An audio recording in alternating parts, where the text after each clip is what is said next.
entender lo que la palabra dice de Cristo. Y no hay mejor noticia, este es culto de evangelismo, y no hay mejor noticia que el saber que Cristo murió por nosotros.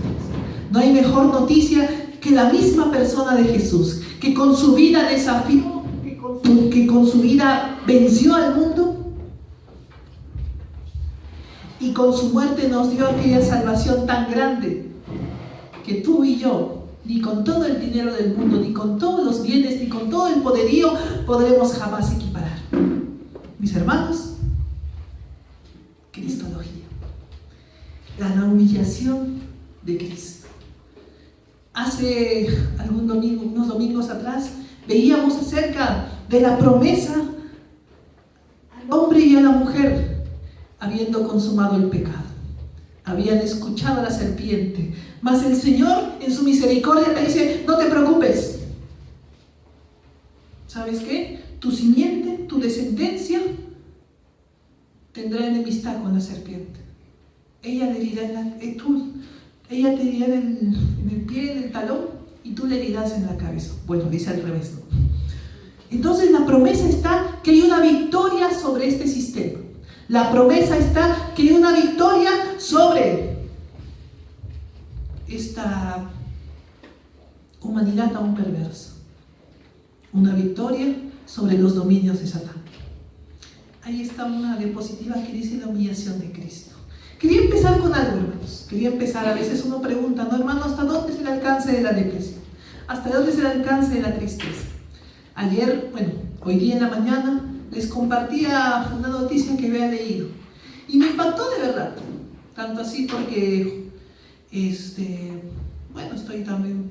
estamos orando al Señor porque también en nuestras vidas algunas noticias que podemos tener no son tan buenas, ¿no? Y uno busca información y me he encontrado con la hipertensión.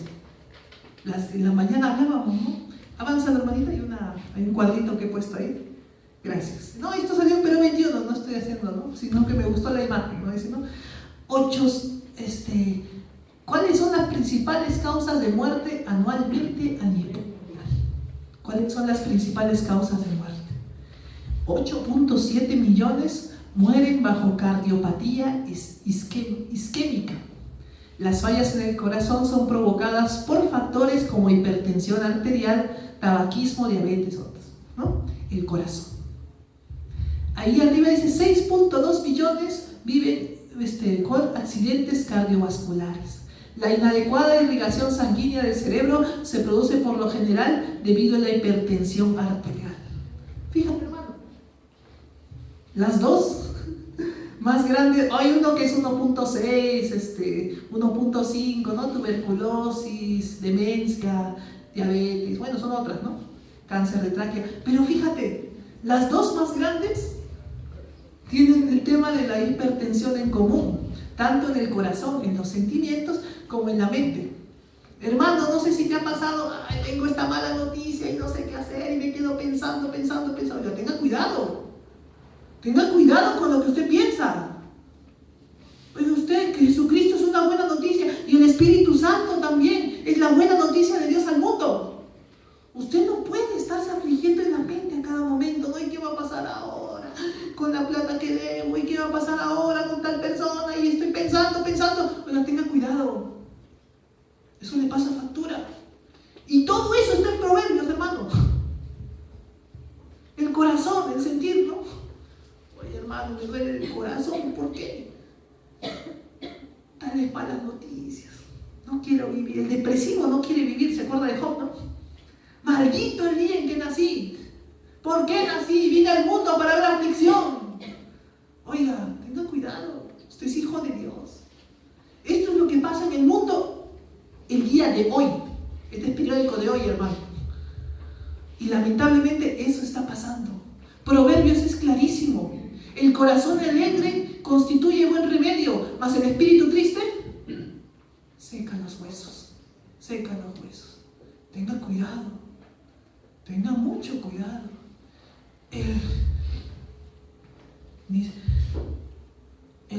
Cuando uno sana, la enfermedad se sana con el gozo. ¿Se acuerda usted de Proverbios 18:14?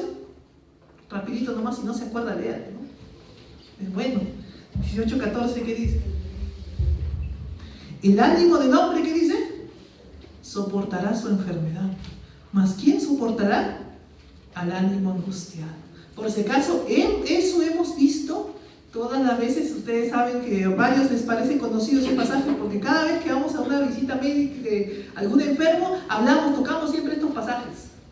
No se olvide de Proverbios 18:14 y lo que hemos leído hace un rato también, ¿no? Proverbios 17:22, ¿no? El corazón alegre constituye un buen remedio, mas el espíritu triste seca los huesos. Hermano, tenga cuidado. Tenga cuidado, porque no se trata de las malas noticias. Malas noticias siempre van a haber. Jesús, ¿qué decía? En el mundo tendréis aflicción, pero confiad. Hermano, la confianza es una de las... ¿Se acuerdan del trípode de la fe? Confianza, conocimiento y fidelidad. Hermano, la confianza se encuentra justo en el corazón. Hermano, yo necesito confiar, por eso usted ora, por eso usted viene el martes a orar, porque usted necesita confiar, usted necesita salir en paz. Esto es lo que está pasando, hermano, hoy día. Tenemos un mundo el cual está deprimido. Tenemos un mundo el cual está angustiado, no sabe, no entiende, no encuentra respuestas. No encuentra las respuestas que de repente tú y yo sí tenemos. Pero el problema está, no tenemos la pastilla, pero no la tomamos. Tenemos la vitamina, pero no la consumimos. O la consumimos solamente cuando nos sentimos mal. Una pregunta. Seguramente usted salió al médico. Cuando el médico les receta una pastilla, ¿es para que la tomen cuando se sienten mal o siempre? Pero normalmente, ¿cuándo es? Siempre, ¿no? Siempre, ¿no? O sea, normalmente el médico te dice siempre. O sea, toma uno cada 8 horas, cada 12 horas, cada 16 horas. ¿Sabes por qué te digo esto? Porque es igual la Biblia. Usted tiene que tocarla no solamente cuando se siente mal, sino en todo momento, para que no se sienta mal cuando viene la tristeza o tribulación. Nuestro problema de nosotros está que todavía no vemos, no confiamos o no entendemos la magnitud del triunfo de Cristo. Como dice la palabra, y siempre te lo voy a repetir, tengo por cierto que las aflicciones del tiempo presente no son comparables con la gloria venidera que en nosotros se va a manifestar. Romanos 8:18. No deje de usted de mirar arriba, aún en la situación que se encuentre. Hermano, hay cosas que me están afligiendo. Sí, y a mí también, le aseguro. Pero tenemos que mirar arriba al cielo y decir, Señor, voy contigo.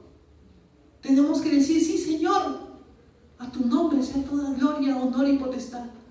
Señor, recibimos la confianza, por si acaso, es un sentir que viene del entendimiento.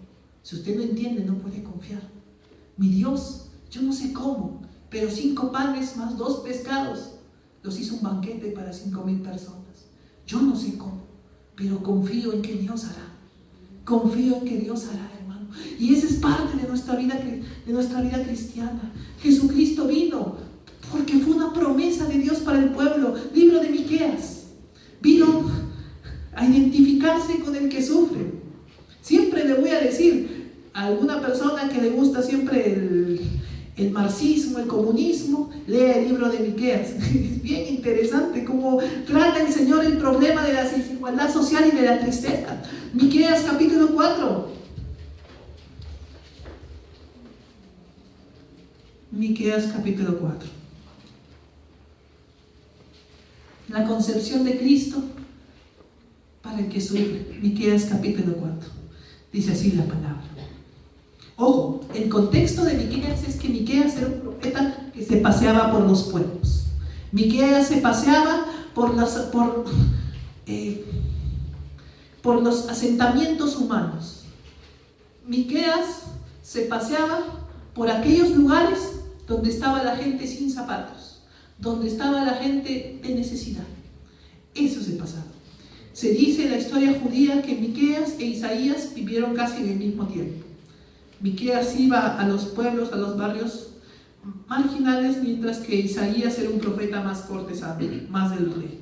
Sin embargo, ambos fueron grandemente utilizados por Dios. Miqueas capítulo 4, mira lo que dice. A esta gente humilde, a esta gente de repente está en necesidad, en aflicción. No te olvides que Miqueas, al igual que Isaías, también es escrito en una invasión, en la invasión asiria, a puertas de... Capítulo 4, verso 1 dice así: acontecerá en los postreros tiempos. ¿Qué son los postreros tiempos, hermano? Cuando el Señor visite a su pueblo. Y por si acaso, los jueves ya vamos a llegar. El Señor, ya falta poco para que Cristo vuelva. No solamente... y aprovechando eso, ¿cuándo viene Cristo? Mañana, hermano. Mañana viene. Hermano, mañana sí, usted viva como que mañana viene el Señor. Acontecerá en los postreros tiempos que el monte de la casa de Jehová será establecido por cabecera de montes, y más alto que los collados, y correrán a él los pueblos. La mañana conversábamos, hermano, ¿cómo es posible que la gente sufra? Bueno, pues porque todavía el Señor no reina. Venga a tu reino, dice la oración que nos enseñó Cristo. ¿Por qué? Porque tenemos que decir, Señor, en este mundo lleno de injusticia, en este mundo lleno de malestar, en este mundo el cual la gente sufre, no queremos estar aquí. Quiero estar con mi Dios. Por eso Jesús nos enseña a decirle, Señor, venga a tu reino, hágase tu voluntad tanto en el cielo como en la tierra. Ya no queremos que tu voluntad sea media, ¿no? Hermano, qué terribles son las noticias cada vez que uno las ve. Muertes, asesinatos, injusticias, corrupción, etc. Y aún nosotros nos aferramos aquí. Verso 2, que dice: vendrán muchas naciones, entre ellos Perú, y por qué no Chiclayo, ¿no? Y dirán, venid y subamos al monte de Jehová y a la casa del Dios de Jacob, y nos enseñará, ¿qué dice? Sus caminos, y andaremos por sus veredas, porque de Sión saldrá la ley y de Jerusalén la palabra de Jehová. Una pregunta, ¿usted se imagina? ¿Cómo se imagina esta gente diciendo, bueno, vamos a Jerusalén, ahí está el Señor, ahí está Jehová, vamos, para que nos enseñe su palabra? ¿Habrá emoción o no en este momento? Qué bonito sería, ¿no? Imaginémonos aquí en Palabra de Vida, nuestros hermanos, allá en el milenio, ahí, oye, ¿sabes qué? Vamos a Jerusalén, a que el Señor nos siga enseñando de Él mismo, a que el Señor nos siga enseñando sus maravillas y sus múltiples misericordias. Señor, ¿cuánto nos has perdonado? ¿Cuánto vale ese perdón, Señor? Señor, cuán grande fue tu misericordia para con nosotros. Y nosotros con tanta inmundicia que hemos tenido, ¿cuánto nos has limpiado, amado Señor? Oiga, vamos, para que nos enseñe sus veredas, para que nos enseñe, para que caminemos por sus caminos. ¿Sabe qué hay, hermano, en este momento? Anhelo de santidad. Anhelo de santidad. Vamos para caminar por los caminos que Él nos enseñe, que Él nos muestre. Pregunta, hermano, ¿usted camina por los caminos que Él quiere que camine? Valga la redundancia. ¿O usted camina solamente por los caminos que usted todavía prefiere caminar? Vamos a Sion, vamos a la casa del Rey para caminar con el Señor. Siga leyendo, versículo 3. Y Él juzgará entre muchos pueblos y corregirá, ¿qué dice? A naciones poderosas hasta muy lejos, y martillarán sus espaldas para asadones y sus lanzas para hoces. No alzará espada nación contra nación, ni se ensayarán más para la guerra. Oiga, hermano, ¿sabe para qué va a ir donde Dios? Para que lo corrija. Interesante, ¿no? Van de lejos para ser corregidos. Oye, esta gente que conoce que el Señor reina, va de lejos para ser corregido. ¿Usted anhela cuando Dios lo corrige, hermano? ¿Usted anhela cuando Dios lo corrige, hermano? No, ¿sabe qué? Es bueno que Dios lo corrija. Lo malo es cuando no lo corrige. Usted se vuelve incorregible, ¿no? Cuando Dios no lo... Es bueno que Dios lo corrija, que Dios lo moldee, que Dios lo asemeje a Jesucristo. ¿Sabe cuál es el problema? ¿Qué significa que nos corrige? Que nos ama. De repente escucha la voz de alguien que te dice algo. Amén, qué bueno. Dios me está corrigiendo por la voz de una persona. Amén, ¿sabes qué? Dios me está corrigiendo también por un acontecimiento que está pasando en mi vida. Amén, significa que Dios está corrigiendo. ¿Sabe qué, hermano? El justo busca la voz de Dios en cualquier circunstancia de la vida, porque vivimos escuchándolo a Él. Versículo 4. Y se sentará cada uno debajo de su vid y debajo de su higuera, y no habrá quien los amedrente, porque la boca de Jehová de los ejércitos lo ha hablado. Aunque todos los pueblos anden cada uno en nombre de su Dios, ahí está con minúscula, nosotros con todo andaremos en el nombre de Jehová nuestro Dios, eternamente. Pregunta, ¿cuánto durará este estado? Para siempre. Oiga, hermano, si no le gusta la santidad, no le va a gustar el cielo. Si no le gusta ser enseñado por Jehová, no le va a gustar el cielo, porque a eso vamos a ir. Es el reinado del Señor. ¿Cómo Israel ve la presencia del Señor en nuestras vidas? ¿Sabe qué, hermano? Acá hay malas noticias. Acá hay muchas malas noticias. Y a veces todavía, ¿no? Todavía en nuestra mente, en nuestro corazón, reina el problema más que nuestro Dios. Yo sé, hermano, que puedes estar pasando situaciones difíciles. De repente, pastor, usted ni se imagina, seguro que yo no, pero Dios sí. Pero el Señor ya venció a este mundo. Ya venció a este sistema con todas sus adversidades, tristezas, malas noticias, aflicciones, etc. En la mañana hablábamos, ¿no? Porque somos más que vencedores por medio de aquel que nos ama. No se olvide algo, hermano, el vencedor es una persona que es dichosa. Yo sé, hermano, de repente que el domingo en la noche me cansa y venir acá, pero ¿sabe? No hay mayor dicha que conocer a su Dios. No hay mayor dicha que saberse perdonado. No hay mayor dicha que alegrarse unos con otros y decirle, Señor, confiamos en ti. Siga usted leyendo, versículo 6. Mira qué bonitos. Miqueas 4:6. Miqueas 4:6. Dice así: en aquel día, dice Jehová, juntaré a quién? La que cojea. Una pregunta, una abejita, ¿por qué cojea? Razones por las cuales. A ver, una por ejemplo, la mordió un animal salvaje. En la Biblia, pues el león o el lobo, pues, ¿no? En este caso es Satanás. Una mordió. ¿Por qué más cojea?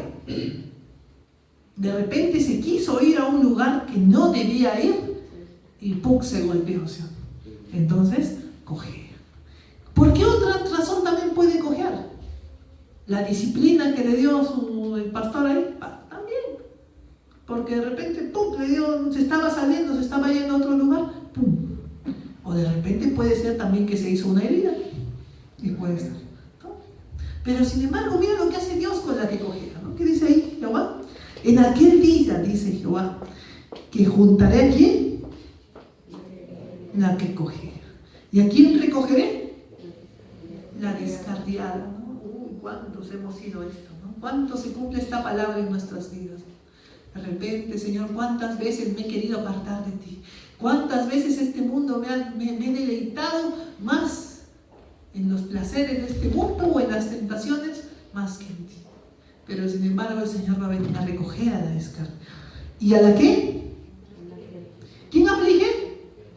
¿Se acuerda usted, no? Hermano, la aflicción del diablo, no. Aquí le corresponde, yo creo, la paz y creo la adversidad. No se olvide de eso, Isaías 45 también lo dice. El Señor crea la paz y también la adversidad. Hermano, mis problemas, no, sus problemas el Señor también nos permite. ¿Se acuerda usted a Pedro? Pedro, Satanás ha pedido por tu alma para zarandearte, pero yo he rogado porque tu fe no decaiga. ¿Sabe que Dios le ha dado permiso para que te zarandee? Porque yo he rogado que tu fe no caiga. Y una vez que te levantes, confirmes a otros. Porque este es valiosísimo. El Señor va a recoger a la golpeada, a la descarriada, a la que cojea. ¿Y qué va a hacer con ella? 7, sigue leyendo. Y pondré a la coja, ¿qué dice? Como remanente. Y por si acaso, remanente significa rescate, ¿no? El remanente, el pueblo rescatado, el pueblo que quedó, ¿no? Como remanente. Y a la descarriada, ¿como qué? Nación robusta. Y Jehová reinará sobre ellos en el monte de Sión. Desde ahora, otra vez se repite, ¿no? ¿Saben? Algún día estudiaremos a fondo el libro de Miqueas. Y una de las cosas que Miqueas más habla es de eternidad. A pesar que el contexto es una invasión, a pesar que hay pobreza, necesidad, él habla más de arriba. Él habla más de la eternidad. Él habla mucho acerca de eternamente y para siempre. Y el Señor rescatará a su pueblo y al que sufre. El Señor rescataré a aquella persona que está pasando adversidad, que está pasando dolor. Oiga, hermano, tenga cuidado. Tenga cuidado con que todavía este mundo lo desarme a usted. Tenga cuidado con que todavía este mundo lo abata a usted. Usted ya no puede abatirse. Y sí, hermano, la depresión es pecado. La depresión es pecado. Porque la depresión es desconfianza. Siga leyendo. Versículo 8. Y tú, oh torre del rebaño, fortaleza de la hija de Sión, hasta ti vendrá el señorío primero, el reino de la hija de Jerusalén. Y ahora, ¿por qué gritas tanto? ¿No hay rey en ti? ¿Pereció tu consejero que ha tomado dolor como mujer de parto? ¿Sabes? Ahorita Sión está llorando. Sión es el pueblo de Dios. En este contexto estaba siendo invadida por el pueblo asirio, estaba con hambre, estaba con aflicción, estaba con enfermedades y el pueblo estaba llorando. Y el Señor le dice, oye, ¿por qué lloras? Oye, ¿por qué lloras? Uno diría, pero ¿no ves, Señor, lo que me está pasando? Oye, ¿por qué gimes? ¿Por qué lloras?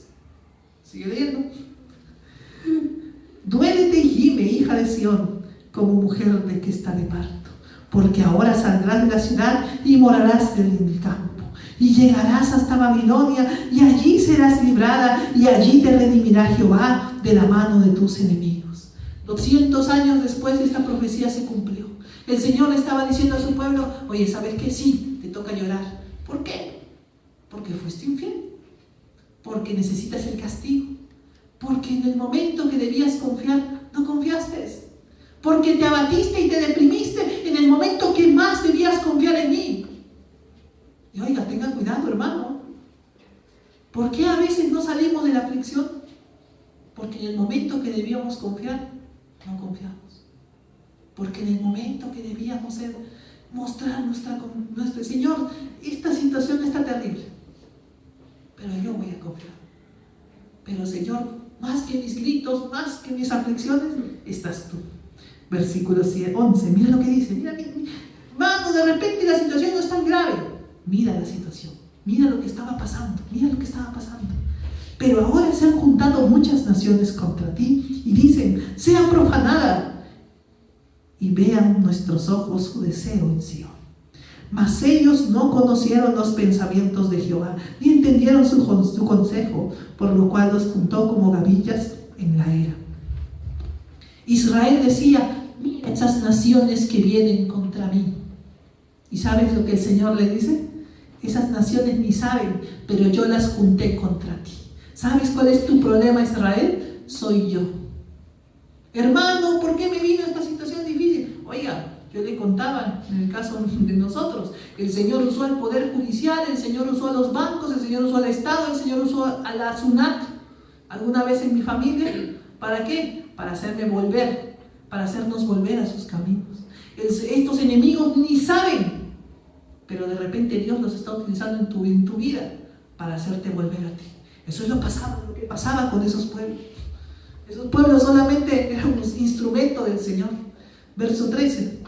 Levántate y trilla, hija de Sión, porque haré tu cuerno como de hierro y tus uñas de bronce, no te armaré, y desmenuzarás a muchos pueblos y consagrarás a Jehová su botín. ¿Y sus riquezas a quién? Al Señor de toda la tierra. ¿Sabes? Te sientes abatida, otra vez te levantaré, otra vez te honraré. Te voy a tratar, el Señor le dice a Israel algo así, te voy a tratar como tú nunca me has tratado, te voy a honrar, te voy a buscar, te voy a amar y te voy a proteger. No porque te lo merezcas, sino porque así soy yo, dice el Señor. Y hermano, ¿qué tiene que ver esto con el tema de hoy? Siga usted leyendo. Rodéate ahora de muros, hija de guerreros, porque nos han sitiado. Con vara herirán en la mejilla, al juez de Israel.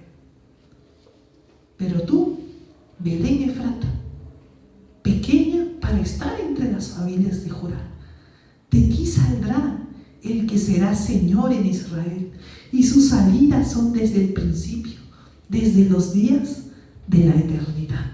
Avanza, hermano.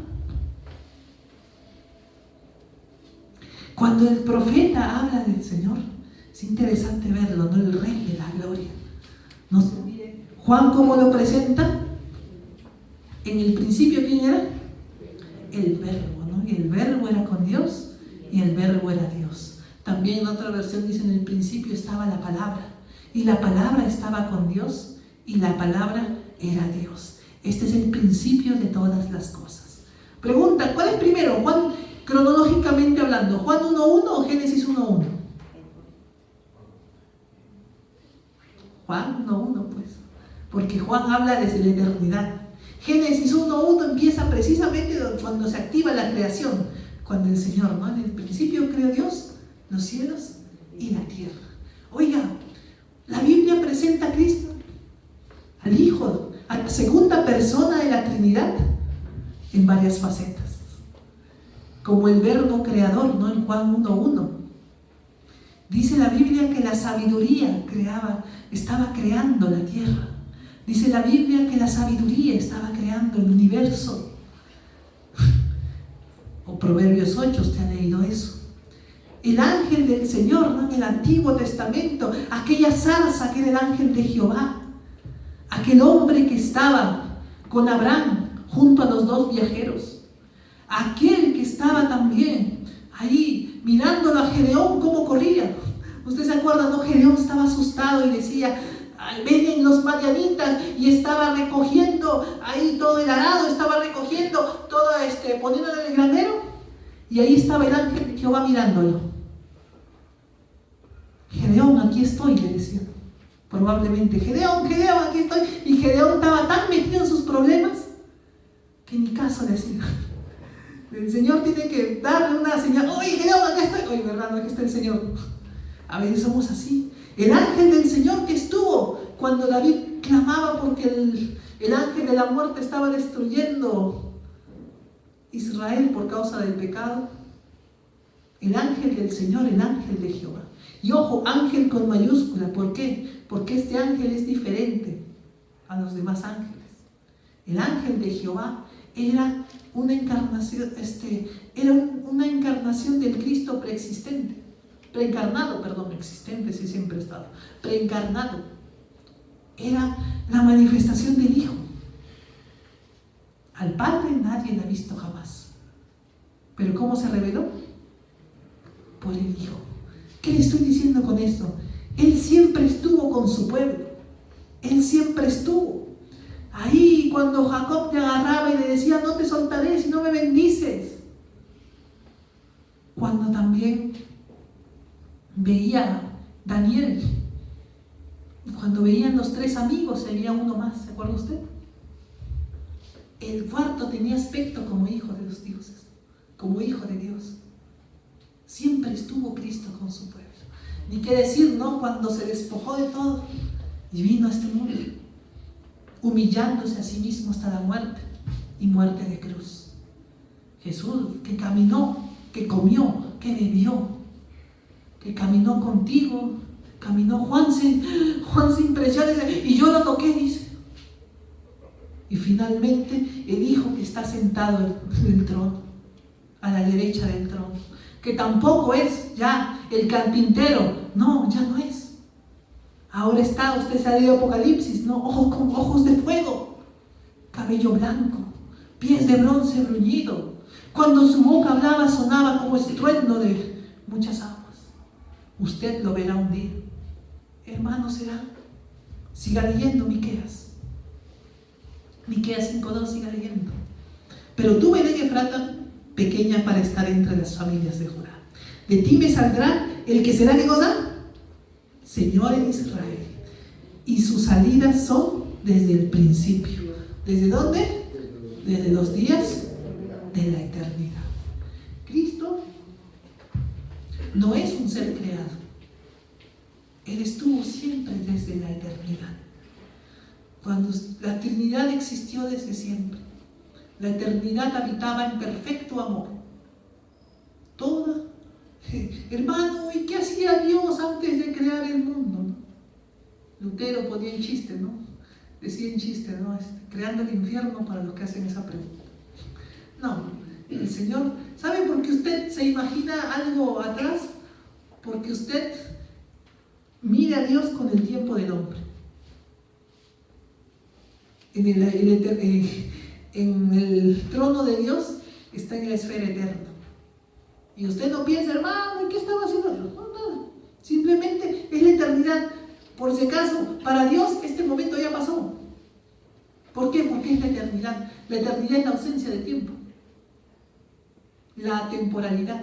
A veces queremos medir a Dios con nuestros cánones de tiempo humanos. Y no es así. Por eso dice para el Dios son 10.000 años y 1.000 años son como un día. No te das problema. El Señor ya vio Apocalipsis, Génesis, todo ya está. Pero hermano, nosotros vivimos todavía en nuestra pequeñez, en nuestra indignidad y ¿cómo podríamos decir una palabra exacta? En nuestro ser finito, todavía vemos el tiempo. Todavía somos esclavos del tiempo. Mira lo que dice el verso 3. A veces leemos solamente el 2 y en el 2 nos quedamos, ¿no? Pero nos dejará hasta el tiempo en que dé a luz la que ha de dar a luz. Y el resto de sus hermanos se volverá con los hijos de Israel. Hermanos, ¿sabe qué? Él va a nacer como la que da a luz.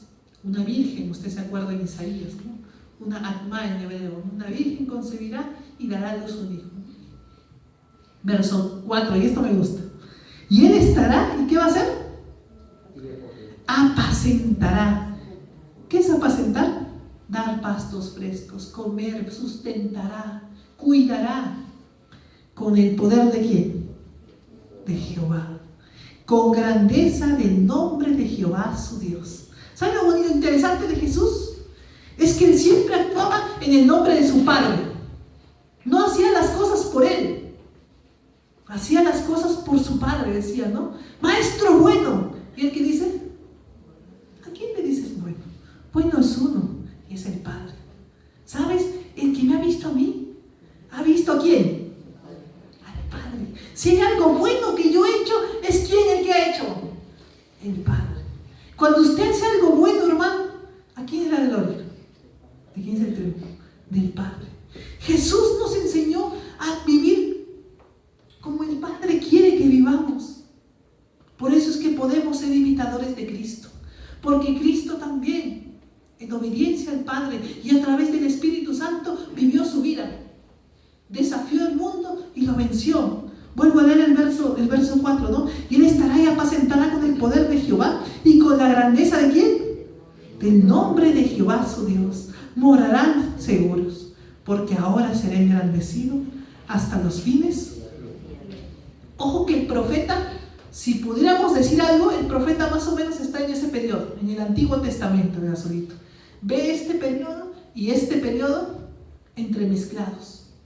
Hay momentos que habla de acá y hay momentos que habla de aquí. Por eso es que él dice, ¿no? Él también será exaltado, o como dice, ¿no? Será engrandecido. Y hermano, ¿cuál es el propósito de leer esto? ¿Y hacia dónde apunta, hermano? El siguiente versículo. El primer enunciado. Antes del punto que dice, ¿y este será qué cosa? Nuestra paz. Vuelvo a leer. ¿Y este será qué cosa? Nuestra paz. ¿Y este será? Nuestra paz. Nuestro shalom. Hermano, estoy pasando situaciones difíciles, me puedes decir. Chócale todo eso. ¿Y sabes una cosa, hermano? Puede ser lo que sea, pero Él es nuestra paz. Si no te aferras a Él, hermano, puedes en momentos afligirte. Como decimos, la hipertensión es una de las formas más comunes en este momento en cual la gente parte de esto. ¿Por qué? Porque no hay paz. En paz me acostaré y así mismo dormiré. Pero Señor, a veces es difícil. persecución, que pareció injusticia, que pareció traición, que pareció dolor. Pero Él es nuestra paz. Cuando el asirio, mira, ahora el contexto ya se cierra aquí. Por eso quería leer los 2 capítulos, porque el contexto cierra. Y este será nuestra paz. Cuando el asirio viniere a nuestra tierra y cuando hollare nuestros palacios, entonces levantaremos contra él 7 pastores y 8 hombres principales, y devastarán la tierra de Asiria a espada, y con sus espadas la tierra de Nimrod. ¿Usted se acuerda quién es Nimrod? ¿Usted se acuerda del nombre Nimrod? ¿Sabe por qué hago esto? Porque es bonito cómo la escritura es una sola y se enlaza. ¿Usted le suena el nombre Nimrod? Si alguno sí ya dio la respuesta, ¿no? Le voy a decir un nombre: Babel. Babel. Dice que Nimrod fue el poderoso cazador, que fue el primer rey de la tierra, el primer poderoso. En la época de Nimrod se construyó la torre de Babel. ¿Sabe cuál era el propósito de Nimrod? Tener a todo el mundo subyugado. ¿Sabe qué? Vamos a llegar a Dios. Hagámonos una torre y hagámonos. ¿Sabe quién fue Nimrod en sencillo? El primer humanista. Dios no existe. Podemos llegar al cielo si nos hacemos nuestra torre. Un sigurat persa, ¿no? Oiga, tenga cuidado. El pensamiento de Nimrod significa: yo no necesito a Dios. Israel estaba acá en el cuadrito azul. Pero esa destrucción de Asiria, ¿saben cuándo va a ser? Asiria y Babilonia son casi el mismo imperio. Va a llegar acá todavía. Va a llegar aquí cuando Jesucristo se manifieste con poder. Cuando Cristo llegue con su caballo blanco, no será el niño bonito, el niño bebito de Belén. Ese ya no existe. Ya no existe el carpintero, ni siquiera el crucificado. Ya no. Ahora va a venir con poder. Y esa es la buena nueva para Israel. Versículo 7. ¿Y qué pasará, hermano, cuando Él venga? Cuando nos libre del asirio. El remanente de Jacob será en medio de muchos pueblos como el rocío de Jehová, como las lluvias sobre la tierra, las cuales no esperan a varón, ni aguardan a los hijos de hombres. Hermano, usted sabe que la lluvia no necesita el hombre que la active, no necesita nada al hombre, simplemente viene. El rocío del campo tampoco necesita al hombre. Así será, hermano, el pueblo de Dios, que no necesitará, hermano, ¿qué hago yo? A veces necesito del celular, del internet, necesito del hombre, necesito de tal persona. Oiga, ¿sabe qué? Ese era Nimrod, el humanismo. Por eso es que este pasaje te dice, ¿no? El remanente de Jacob ni siquiera no dependerá de hombre. Hermano, el plan económico de tal presidente, yo no sé. Nosotros no dependeremos de hombre. ¿De quién dependeremos? De Jehová. Pregunta, ¿eso será en la eternidad o ya podemos empezar ahora? Claro que sí, ya puede usted empezar ahora. Ya vamos terminando. Mira lo que dice la palabra. Asimismo, versículo 8. El 7 significa sustento. Y mire lo que el 8 dice. El 8 es protección. Asimismo, el remanente de Jacob, ¿qué será? Entre las naciones, en medio de muchos pueblos, como el león entre las bestias de la selva, como el cachorro del león entre las manadas de las ovejas, el cual si pasare y hollare y arrebatare, no hay quien escape. ¿Sabe qué, hermano? Un día el pueblo de Dios estará con su Dios. Y cuando Cristo regrese, regresaremos con Él. Yahvé Shebaot, ¿no? Jehová de los ejércitos. Apocalipsis nos dice que un día la humanidad entera será juntada en un lugar. El valle de la decisión lo llama Joel. Armagedón lo llama Apocalipsis. Y en ese momento las naciones de la tierra verán con terror el juicio de Dios. El juicio de aquel que vino a librar a su pueblo. A eso se refiere este pasaje. Que Dios juzgará este mundo, este sistema. Hermano, pero a veces es fuerte, es la pena. No, porque esto no es lo real, hermano. viene. Y si usted no añora el reino, usted todavía va a seguir siendo va aferrándose aún a este mundo. Y quizá, hermano, este mundo puede ser que usted se desvíe su propio ser, su propia comunión con Dios. No es bueno, hermano, no es bueno. Si se va a aferrar a alguien, aférrese al Señor. Versículo 9, tu mano se alzará sobre tus enemigos, todos tus adversarios serán destruidos. ¿De quién está hablando? Del mismo niño de Belén. Y acontecerá en aquel día, dice Jehová, que haré matar tus caballos de en medio de ti, y haré destruir tus carros, y haré también destruir las ciudades de tu tierra, y arruinaré todas tus fortalezas. Oiga, ¿sabe qué? ¿Sabe qué? Sí, te voy a librar, pero voy a destruir tu ejército. En otras palabras, voy a destruir todo aquello en lo que tú confiabas. Hermano, yo confío en Dios, pero duermo abrazado a mi billetera, a mi chanchito, ¿no? Hermano, yo confío en Dios, pero no sé qué hacer. Si el chico viene y me dice que no, y me dice algo, me muero. O de repente, ¿sabe qué? Yo confío en Dios, hermano, pero confío también, que tenga cuidado. El Señor dice, tú que confías en tus ejércitos, Israel, te los voy a destruir. Sí, te voy a salvar, pero voy a apartar todo aquello que compite conmigo. Ayer con los jóvenes aprendíamos, Dios es un Dios celoso. No tiene nada de malo que veas un partido de fútbol, no tiene nada de malo que escuches una canción, obviamente sin contenido, pues, malévolo, ¿no? Pero ¿saben cuál dice la palabra? Tengan cuidado cuando todas esas vanidades sobrepasan tu deseo de Dios. Ahí es donde entra, donde Dios también se molesta. Dios es un Dios celoso. A Dios no le gusta que nada ni nadie comparta su gloria. Terminamos con esto. ¿Qué dice la palabra? Versículo 12. Asimismo, ¿qué dice? Destruiré de tu mano las hechicerías. ¿No? Otra muestra, manifestación de confianza, mala vida, ¿no? Y no se hallarán en ti agoreros, y haré destruir tus esculturas y tus imágenes de en medio de ti, y nunca más te inclinarás a la obra de tus manos.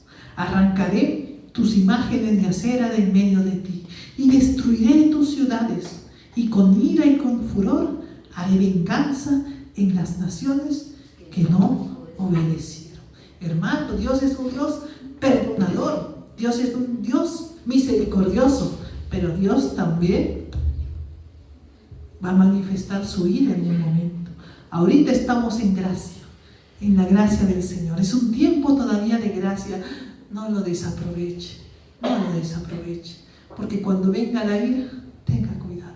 Jesucristo fue la manifestación de la gracia en toda su vida. Pero ¿sabes? Cuando Él vuelva, ya no volverá como el corderito, ¿no? como el corderito para ser sacrificado. Ya no. Él vendrá como el león de la tribu de Judá. Él vendrá a rugir y rugirá entre las naciones y mostrará también en ellas su ira, su juicio, y el pavor se desatará sobre él. Por eso, hermano, tenga cuidado, no subestime a Dios, gócese en Él, anhele su presencia, aproveche este tiempo en el que Dios ha decidido perdonar y comunique este mensaje hermoso de perdón a quienes lo necesitan, a quienes están sufriendo. Hermano, de repente conozco a tal persona que está deprimida. No tiene por qué hacerlo, no tiene por qué. Cuando uno vive en Jesucristo, este mundo ya no es tu mundo, ya no perteneces, eres un peregrino, y como peregrino un día te irás con tu Señor. Que el Señor bendiga, mis hermanos. Vamos a ponernos de pie.